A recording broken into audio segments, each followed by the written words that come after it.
11,000 కోట్లకు సంబంధించి ఆ తర్వాత నెల బాదుడే బాదుడు స్టార్ట్. ఆ బాధే కార్యక్రమం అయినా కూడా రాష్ట్ర ప్రభుత్వం నుంచి డిస్కాములకు డబ్బులు ఇస్తే మేము ఇచ్చినట్టుగా 47,800 కోట్లు మేము ఇచ్చినట్టుగా ఈ మాదిరిగా ఇస్తే ఆ బాధుడు తగ్గుతుంది కదా ప్రజల మీద. అది మాత్రం చేయడు. బాధాల్సిందే ప్రజలను, కానీ వేలెత్తి చూపించాల్సింది మాత్రం ఇంకొకరి మీద. చేసేది ఆయన, వేలెత్తి చూపించాల్సింది మాత్రం వేరే వాళ్ళ మీద చూపిస్తారు. డిస్కాములకు వచ్చే రాష్ట్ర ప్రభుత్వం నుంచి ఇచ్చే సపోర్టు 2019 నుంచి 24 మధ్యలో మా హయాంలో 47,800 కోట్ల రూపాయలు సపోర్ట్ చేస్తాం. చంద్రబాబు నాయుడు గారు 2014 నుంచి 19 ఆయన హయాంలో కేవలం 13,000 కోట్ల రూపాయలు మాత్రమే సపోర్ట్ చేశాడు. ఈసారి బహుశా అది కూడా చేయడేమో. అందుకనే బాధుడే బాధుడికి శ్రీకారం చుట్టాడు. ఇంకొక శ్లోకం చూద్దామా? చంద్రబాబు గారు అంటారు, బడ్జెట్ కాబట్టి ఇవన్నీ చెప్పాల్సి వస్తాం. చంద్రబాబు నాయుడు గారు ఇంకొక స్లోగన్ అంటాడు, బాబు వస్తేనే సంపద సృష్టి అని. ఆశ్చర్యం నిజంగా చెప్పాలంటే, బాబు వస్తేనే సంపద సృష్టి అని చెప్పి ఒక్కసారి ఇది గమనిద్దాం. చంద్రబాబు నాయుడు గారు వచ్చిన తర్వాత ఈ 6 నెలలుగా రాష్ట్రానికి సంబంధించిన స్టేట్స్ ఓన్ రెవెన్యూస్ SOR ఈ 6 నెలల్లో చంద్రబాబు నాయుడు గారి ప్రభుత్వానికి సంబంధించిన states own revenues last year అంటే మా ప్రభుత్వానికి సంబంధించిన ఇవే 6 నెలలకు సంబంధించిన స్టేట్స్ ఓన్ రెవెన్యూస్తో కంపేర్ చేసుకుంటే -2%. మా హయాంలో 42,436 కోట్ల రూపాయలు GST ద్వారా అయితేనేమి, స్టాంప్స్ అండ్ రిజిస్ట్రేషన్ ద్వారా అయితేనేమి, సేల్స్ ట్యాక్స్ ద్వారా అయితేనేమి, స్టేట్ ఎక్సైజ్ డ్యూటీ అయితేనేమి, అదర్ ట్యాక్సెస్ అయితేనేమి, ఈ ట్యాక్స్ రెవెన్యూస్ అయితేనేమి, నాన్ ట్యాక్స్ రెవెన్యూస్ అయితేనేమి, ఈ మైనింగ్ ఇటువంటి నాన్ అయితేనేమి, వీటి అన్నిటి ద్వారా SOR అంటే స్టేట్స్ ఓన్ రెవెన్యూస్ అంటారు. ఏప్రిల్ నుంచి సెప్టెంబర్ దాకా చూస్తే చంద్రబాబు నాయుడు గారు ఈ 6 నెలల కాలంలో 41,570 కోట్ల రూపాయలు వస్తే, మొదటి 6 నెలల్లో మా హయాంలో 42,436 కోట్లు మా హయాంలో రిజిస్టర్ అయ్యాయి. అంటే రాష్ట్ర ఆదాయాలు పెరగాల్సింది పోయి తగ్గిన పరిస్థితులు. ఎందుకు? రావడం దోచేయడమే, రావడం దోచేయడమే. ఇసుక స్టాక్ యార్డ్లలో కనపడితే ఇసుక కనపడదు. ఎవడన్నా వ్యాపారం చేయాలని అనుకుంటే ఫస్ట్ ఆపేస్తారు. ఏ నియోజకవర్గమైనా తీసుకోండి, అందులో ఏ మైన్ చేయాలన్నా చూసుకోండి, అందులో ఏ ఫ్యాక్టరీ ఉన్నా తీసుకోండి, ఎక్కడైనా కూడా వీళ్ళకు డబ్బులు కట్టాల్సిందే, ఎమ్మెల్యేలతో రాజీ పడాల్సిందే, ఎమ్మెల్యేలకు అంతో ఎంతో ఇచ్చుకుంటే తప్ప నుంచి పనులు స్టార్ట్ కావు. ఎక్కడైనా తీసుకోండి, ఏ నియోజకవర్గమైనా తీసుకోండి, ప్యాకాట క్లబ్బులు గవర్నమెంట్కి వచ్చే ఆదాయం కాదు, అది వీళ్ళ లీడర్లకు వచ్చే ఆదాయం. చంద్రబాబుకింత, లోకేష్కింత, ఎమ్మెల్యేలకింత. మద్యం గవర్నమెంట్ షాపులు నడుపుతా ఉన్న పరిస్థితి నుంచి ప్రైవేట్ సిండికేట్ని దింపేశాను. ప్రైవేట్ సిండికేట్ ఎవరు? ఆ ప్రైవేట్ సిండికేట్ వీళ్ళ మనుషులు. వేరే వాళ్ళు ఎవరు టెండర్లు కూడా వేయకూడదు, వేరే వాళ్ళు ఎవరు పార్టిసిపేట్ కూడా చేయరు. చేస్తే షాపులు నడపలేరు, ఇల్లే. MRP రేటు ఇంత 120, అమ్మేది 130. గవర్నమెంట్కి కాదు వచ్చేది ఆదాయాలు, వీళ్ళ ప్రైవేట్ జోబుల్లోకి. ఇసుక గవర్నమెంట్ సంవత్సరానికి 750 కోట్లు గవర్నమెంట్కి రాయల్టీ వచ్చేది. టన్నుకు 370 చొప్పున. ఇప్పుడు గతంలో మా ప్రభుత్వ హయాంలో కన్నా ఇసుక రేట్లు డబుల్. ఇసుక రేట్లు అంతకన్నా ఎక్కువ, కానీ ప్రభుత్వానికి మాత్రం రూపాయి రావడంలో ఆదాయం. డబ్బంతా ఎవరు జోబు లేకపోతా ఉంది. చంద్రబాబుకింత, ఆయన కొడుక్కింత, ఆయన దత్తపుత్రుడికింత, వాళ్ళ ఎల్లో మీడియాకింత, ఎమ్మెల్యేలకింత. రాష్ట్రాన్ని దోచేస్తూ ఉన్నారు.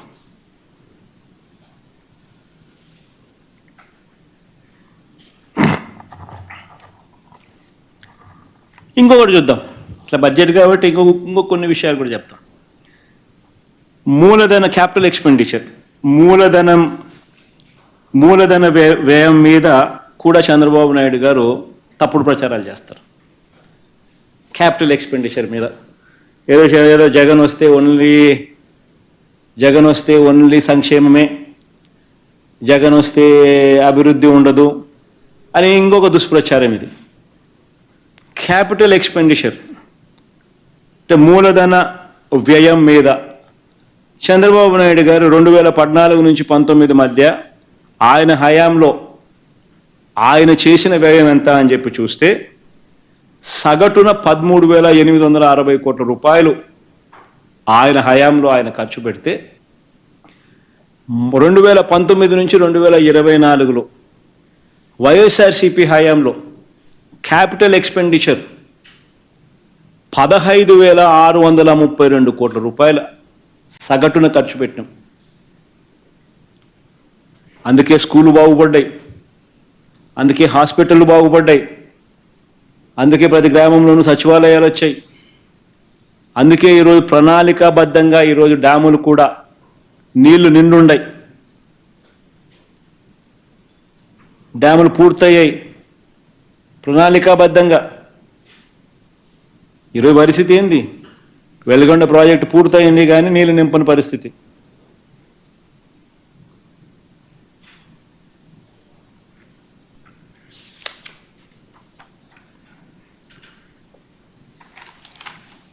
మా ప్రభుత్వం ఒకవైపున ఇవన్నీ కూడా పర్ఫార్మెన్స్లో చంద్రబాబు నాయుడు గారి ప్రభుత్వం కన్నా ఇంకా మెరుగైన పనితీరు చూపిస్తూ, మరోవైపున నిజాయితీతో పరిపాలన చేసినాం. ఎన్నికలప్పుడు ఎన్నికల మేనిఫెస్టో అని అంటూ ఏదైతే మేము మాట చెప్పామో తూచా తప్పకుండా అమలు చేశాం.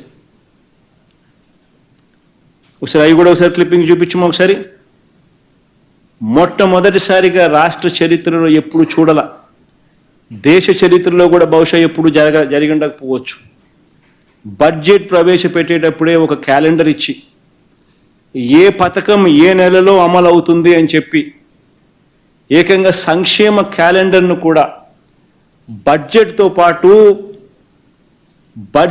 పాటు రిలీజ్ చేసిన ఏకైక ప్రభుత్వం మాదే.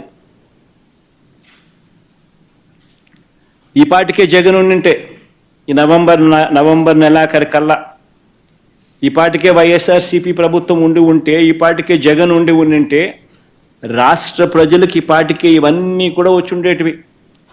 ఏప్రిల్ నెలలో జగనన్న వసతి దీవెన, వైఎస్ఆర్ వడ్డీ లేని రుణాలు స్వయం సహాయక సంఘాలకు, మే మాసంలో జగనన్న విద్యా దీవెన, వైఎస్ఆర్ ఉచిత పంటల బీమా, వైఎస్ఆర్ రైతు భరోసా, వైఎస్ఆర్ మత్స్యకార భరోసా డీజిల్ సబ్సిడీ కూడా. జూన్ మాసంలో బడులు తెరిచిన వెంటనే జగనన్న అమ్మఒడి, జూలై మాసంలో జగనన్న విద్యా కానుక, వైఎస్ఆర్ వాహన మిత్ర, వైఎస్ఆర్ కాపు నేస్తం, జగనన్న తోడు చిరు వ్యాపారులకు, ప్లస్ మిగిలిపోయిన లబ్ధిదారులకు ఆ 6 నెలల్లో ఎవరైనా కూడా మిగిలిపోయిన లబ్ధిదారులు ఎవరైనా ఉంటే వాళ్ళకు కూడా మళ్ళీ అప్లికేషన్ పెట్టి మళ్ళీ వాళ్ళకు కూడా సహాయం చేసే కార్యక్రమాలు. ఆగస్టు నెలలో జగనన్న విద్యా దీవెన మళ్ళీ ప్రతి 3 నెలలకు ఒకసారి ఇస్తా ఉన్న ఫీజు రీయింబర్స్మెంట్ పథకం 3 నెలలు అయిపోయిన వెంటనే మళ్ళీ ఆగస్టులో జగనన్న విద్యా దీవెన, వైఎస్ఆర్ నేతన్న నేస్తం. సెప్టెంబర్ మాసంలో వైఎస్ఆర్ చేయూత, అక్టోబర్ మాసంలో మళ్ళీ వైఎస్ఆర్ రైతు భరోసా రెండో విడత. నవంబర్ మాసంలో జగనన్న విద్యా దీవెన, వైఎస్ఆర్ సున్నా వడ్డీ రుణాలు రైతులకు. ఈ పాటికి ఇవన్నీ కూడా అయిపోయింది. జగనే ఉండింటే చంద్రబాబు నాయుడు గారు ముఖ్యమంత్రి అయ్యారు, అన్ని పథకాలన్నీ క్లోజ్. డిసెంబర్లో అంటే రేపు నెల వైఎస్ఆర్ ఈబీసీ నేస్తాం, వైఎస్ఆర్ లా నేస్తాం, మిగిలిపోయిన లబ్ధిదారులకు మళ్ళీ పథకాల వర్తింపు కార్యక్రమం. మళ్ళీ జనవరిలో వైఎస్ఆర్ రైతు భరోసా వైఎస్ఆర్ రైతు భరోసా మూడో విడత, వైఎస్ఆర్ ఆసరా, జగనన్న తోడు చిరు వ్యాపారులకు, వైఎస్ఆర్ పెన్షన్ కానుక, పెన్షన్ పెంపు కార్యక్రమం. ఫిబ్రవరిలో జగనన్న విద్యా దీవెన మళ్ళీ ఆ త్రైమాసికానికి సంబంధించిన అక్టోబర్, నవంబర్, డిసెంబర్ సంబంధించిన త్రైమాసానికి సంబంధించిన. ఫిబ్రవరిలో జగనన్న విద్యా దీవెన, జగనన్న చేదోడు నాయి బ్రాహ్మణులకు, రజకులకు, టైలర్లకు సంబంధించిన పథకం. మార్చిలో జగనన్న దీవెన, ఎంఎస్ఎంఈలకు ప్రోత్సాహకాలు. పద్ధతి ప్రకారం క్యాలెండర్ ఇచ్చి ఈ నెల ఇది, ఈ నెల ఇది, ఈ నెల ఇది అని చెప్పి 4 సంవత్సరాలు. Next slide లేకపోమ్మా. 4 సంవత్సరాలు కూడా బడ్జెట్లో ఈ స్లైడ్ కూడా పెట్టి, అంటే ఇప్పుడు చంద్రబాబు నాయుడు దాటివేయడానికి కోసం ప్రయత్నం చేస్తూ ఉన్నాడు కాబట్టి, ఇవ్వకూడదని ప్రయత్నం చేస్తున్నారు కాబట్టి, ఆయన పథకాలు ఎక్కడున్నాయి అని చెప్పి బడ్జెట్ చూస్తే కనిపించదు, ఎక్కడెక్కడనో వెతుక్కోవాలి. కనిపించకుండా కనిపిస్తాయి ఎక్కడో చోట. అది కూడా ఇచ్చేదానికి మనసు లేదు కాబట్టి, ఇవ్వకూడదు అనుకుంటున్నాడు కాబట్టి అసలు అవి కూడా ఉండవు. అది కూడా అరకొర కేటాయింపులు. కానీ మా ప్రభుత్వ హయాంలో బడ్జెట్లోనే బాగా కనిపించేట్టుగా 22 పథకాలు. ఈ మాదిరిగా పథకం వైఎస్ఆర్ పెన్షన్ కానుక బడ్జెట్ 2022-23కి ఇది, రివైజ్డ్ ఎస్టిమేట్ ఇది, 23-24కి ఇది అని చెప్పి చూపిస్తా ఉన్న పరిస్థితులు.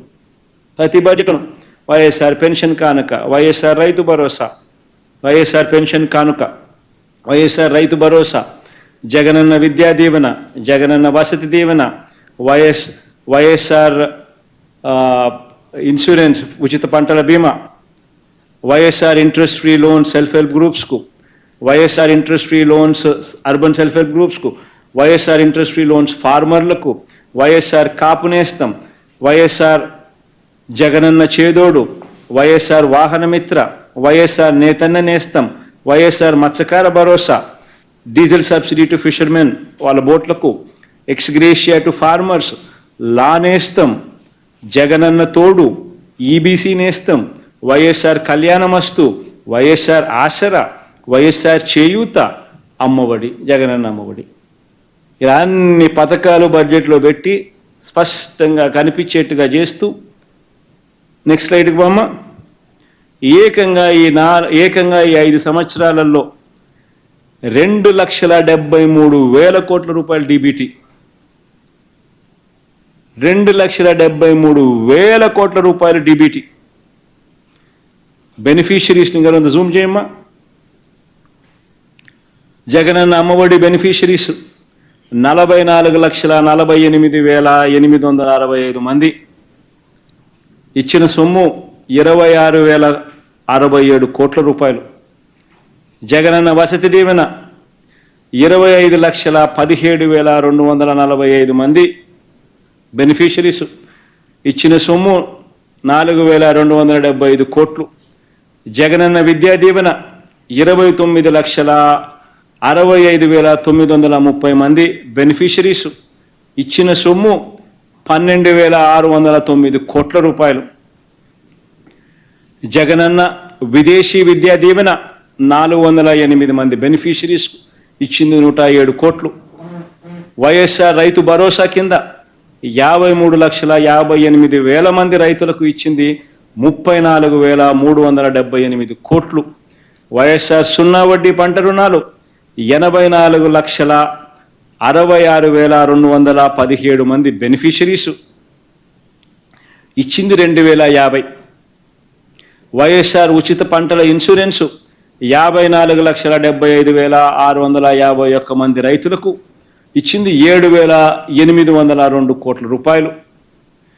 ఇన్పుట్ సబ్సిడీ టు ఫార్మర్స్ 34,41,500 మంది రైతులకు ఇచ్చింది 3,261 కోట్ల రూపాయలు. వైఎస్ఆర్ మత్స్యకార భరోసా 2,43,000 మందికి 538 కోట్ల రూపాయలు. వైఎస్ఆర్ సున్నా వడ్డీ అక్క చెల్లెమ్మల కోసం, పొదుపు సంఘాల అక్క చెల్లెమ్మల కోసం 1,05,00,000 మందికి ఇచ్చింది 5,000 కోట్ల రూపాయలు. వైఎస్ఆర్ పెన్షన్ కానుక కింద 66,34,742 మందికి 92,547 కోట్ల రూపాయలు. వైఎస్ఆర్ చేయూత 27 లక్షల మందికి 19,189 కోట్ల రూపాయలు. వైఎస్ఆర్ ఆసరా 78,94,000 మందికి, అంటే 79 లక్షల మందికి 25,570 కోట్ల రూపాయలు. వైఎస్ఆర్ బీమా 103,171 మందికి 1,848 కోట్లు. వైఎస్ఆర్ కాపు నేస్తం 3,58,613 మందికి 2,029 కోట్లు. వైఎస్ఆర్ నేతన్న నేస్తం 82,000 మందికి 982 కోట్లు. జగనన్న చేదోడు అంటే రజకులు, టేలర్లు, నాయి బ్రాహ్మణులకు 3,37,000 మందికి 1,260 కోట్లు. కొంచెం సైజు పెంచాల. వైఎస్ఆర్ లా నేస్తం 5,781 మందికి 41.52 కోట్లు. వైఎస్ఆర్ వాహన మిత్ర 2,76,368 మందికి 1,300 కోట్లు. వైఎస్ఆర్ ఆరోగ్య ఆసరా 23,28,800 మందికి 1,390 కోట్లు. ఎంఎస్ఎంఈ రీస్టార్ట్ 23,236 మందికి 2,086 కోట్లు. అగ్రిగోల్డ్ బాధితులకు 10,40,000 మందికి 905 కోట్లు. అర్చకులకు, ఇమాములకు, మౌజములకు, పాస్టర్లకు 77,290 మందికి 37 కోట్లు. కోవిడ్ అసిస్టెన్స్, వైట్ కార్డ్ హోల్డర్లు కోవిడ్ అసిస్టెన్స్ 1,35,00,000 మందికి